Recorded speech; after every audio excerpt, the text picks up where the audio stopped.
Lenny, I mean, first and foremost, disappointment must be the overwhelming emotion. Yeah, definitely, mate. Boys, we tried to stick to our game plan as best we could. I thought that was the endeavour and effort was there and for all to see, and to be a part of. But when you give a team that many opportunities in the back end of a game to get into your half, they've got a bit of a power game, and they get that close. They're gonna come away with it, and they did. And it's just disappointing to almost be so close to getting a win down here, for be the first time in 10 years to have it taken away. And I feel like that's happened about 4 or 5 times over the last 10 years here. But look, we'll have to dust ourselves down because the most exciting fixture of the year is happening next week. Talk to me about that first, I think, 13, 14 minutes. It was 90% territory, 90% possession to them, and it was pretty warm at kick-off too. How was everyone feeling out there after that first 15 minutes of basically just doing defensive training? I felt good. I think Coley had sunstroke. They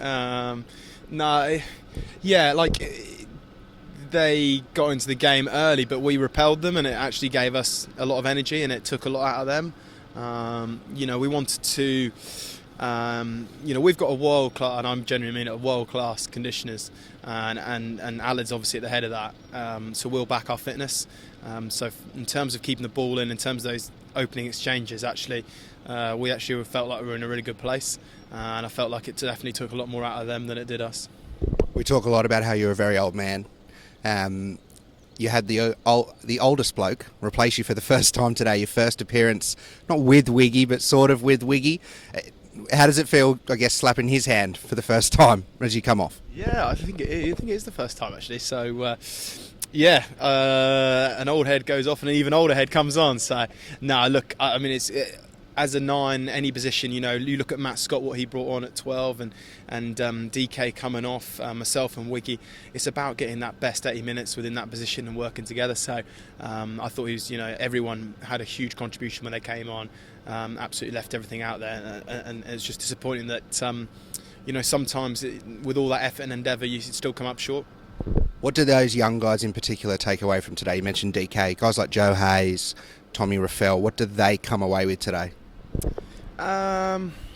It's a good question. It highlights that, one, I don't think you can sit on a lead. You can't sit on a lead, which potentially we maybe did at times. You've got to keep going at teams. Shows the importance of having discipline, trusting your system and not allowing teams to come into your end. We had to work very hard to get into Bath's end, to apply pressure and come away with penalty kicks or come away with a try. For them, I think we probably allowed it a little bit easy. Some easy pens, some easy ways of, here you are, kick it 40 metres, have a set piece, which they're traditionally strong at, get Joe cocking a singer over the gain line and things like that. So there's some lessons there for everyone, including myself. Finally, mate, that's the only team you've played in the Prem this year, 2 against Bath. You're looking forward now to a run of games in a Tigers shirt? I'm desperate for it, mate, to be honest with you. My first away game of the year, it's actually quite sad. So the team has made such growth since I've been away, and you can see it. And obviously when I was back, we had about 5 games cancelled for COVID and Europe and all those, so a number of reasons. Anyway, point being, I'm delighted to be back, and I just want to contribute. And I've had my rest periods now, which I've had to have, and now I can roll up the sleeves and get to work with the boys, which I'm looking forward to. Thank you, mate.